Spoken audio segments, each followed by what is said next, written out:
turnover issue that you mentioned after the Temple game, is it a question of too many? Is it a question of not too many in the wrong time? Both. Game or both? Too many total. Too many total. You know, we want to be 18% and lower in turnover percentage, and we're way too high.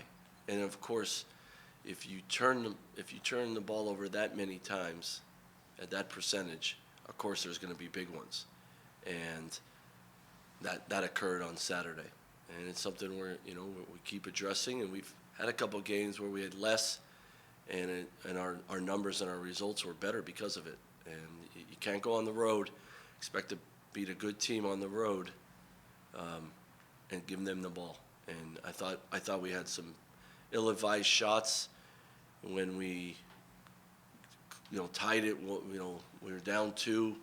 We had some bad turnovers, and we had some bad shots. And bad shots are like turnovers as well. Do you have trouble? And I know every team is different, but with this team, the balance between correcting bad shots and turnovers, and then stifling enthusiasm, and Yeah, we still want to be aggressive, but you gotta, I always tell our guys the greatest warriors in history had the most discipline. You could still be an aggressive player, but you can't have tunnel vision. You gotta have feel. You gotta know what you are capable and what you're not, and not letting the defense dictate how you're gonna finish the play. And sometimes going to make a play and just jump stopping off 2 feet with 2 hands on the ball and giving it to the open guy is the right basketball play. We need more of those. We work on them all the time. Some of our guys have improved on that, but not enough as a team to go on the road and win and beat a team like Temple. Is this a byproduct of, and not just for your program, but for every program, is this a byproduct of maybe the transfer portal, maybe having, a roster that changes so much every year, and it's not just you guys. Oh, yeah. But, trying to meld kind of a quilt. Yeah, look, the reality of it is, and this is no excuse. I'm not making one excuse here, because I really like this team. I believe we have gotten better. We're going to continue to get better. I really enjoy coaching this team.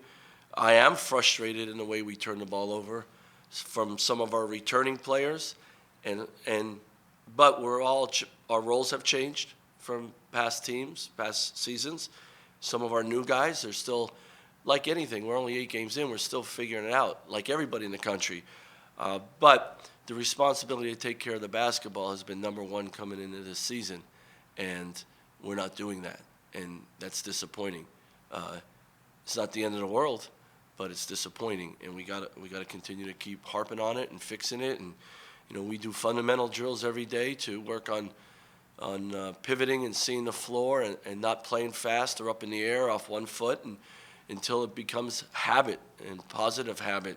We got to continue to keep working on that. So, our number one goal is to keep getting better. If we can keep getting better all the time, then that stuff will drop. But until we make that a huge priority and guys take personal pride on not turning the ball over, there are going to be hiccups for us. You've had 2 road games now, the neutral site games. What did you learn about your team during that time? Well, we gotta take care of the ball on the road. That's for sure. Number one, our defense.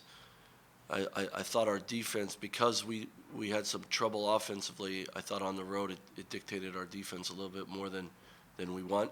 I thought on the road at Memphis, at Temple, we allowed their best players, as well as Stute here at Vanderbilt, to get going early and give them confidence. We gotta shore that up. We gotta take great pride in that. That's something we talk about in scouting report. Is we're not letting their best players, their best scorers, get going early in the game and give them confidence. And I don't think we're doing that at the level we need to do. Our bench has got to help us more.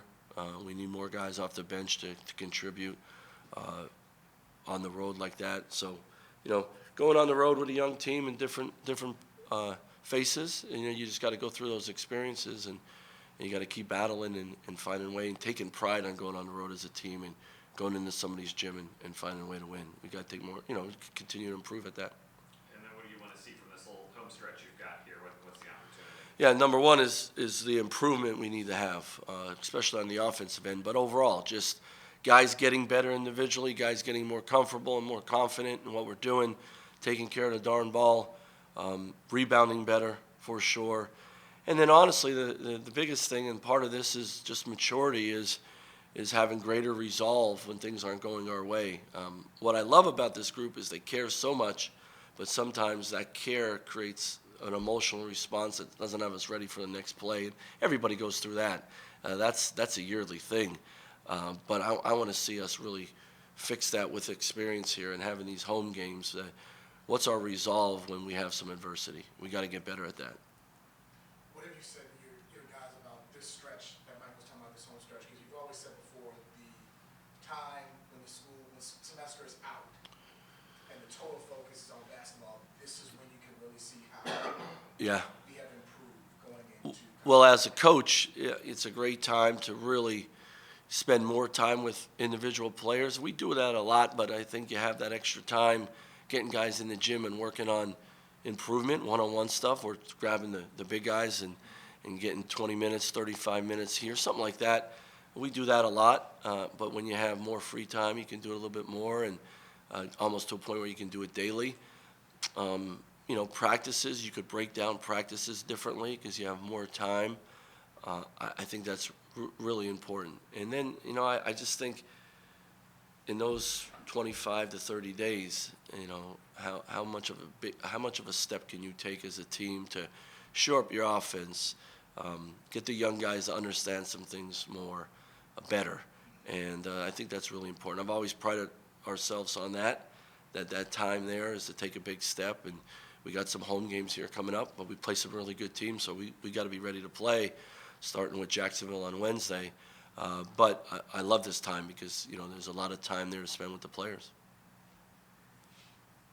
Last year, we would ask you, you'd have a team on the schedule, and there'd be a reason why they were on the schedule because they're picked to win their conference or whatever.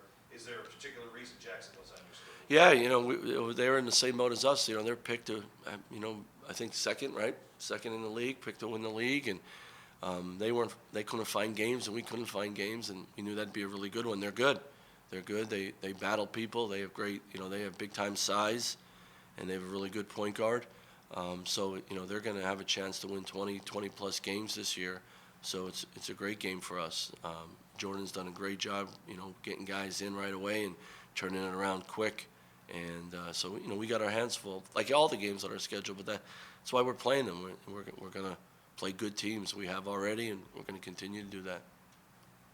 Do you pay any attention at all to what the rest of the league is doing or not yet? Yeah, without a doubt.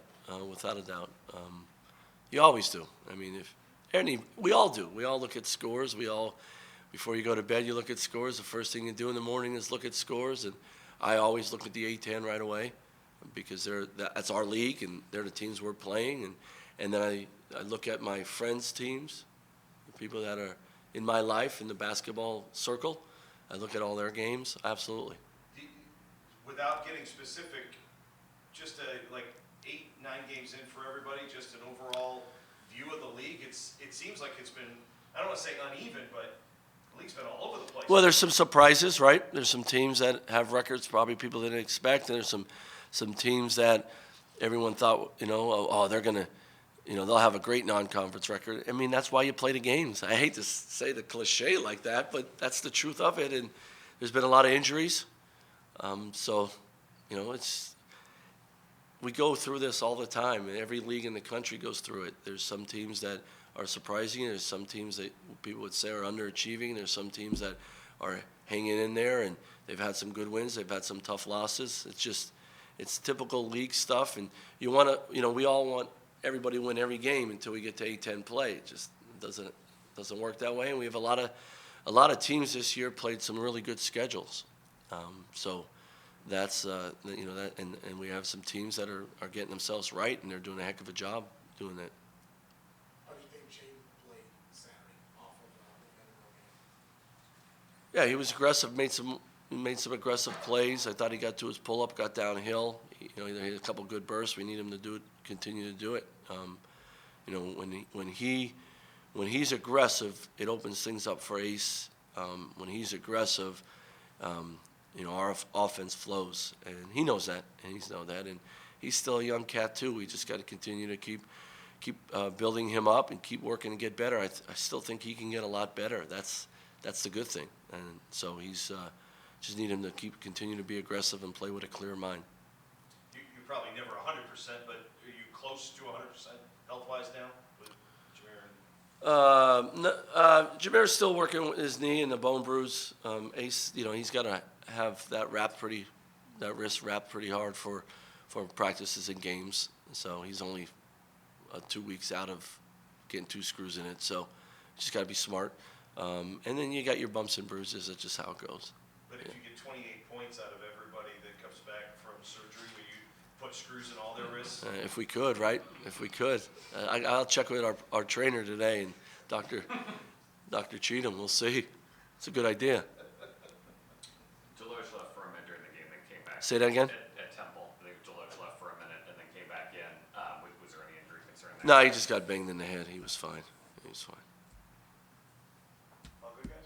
Yep. I'm ready. All right, thanks, guys.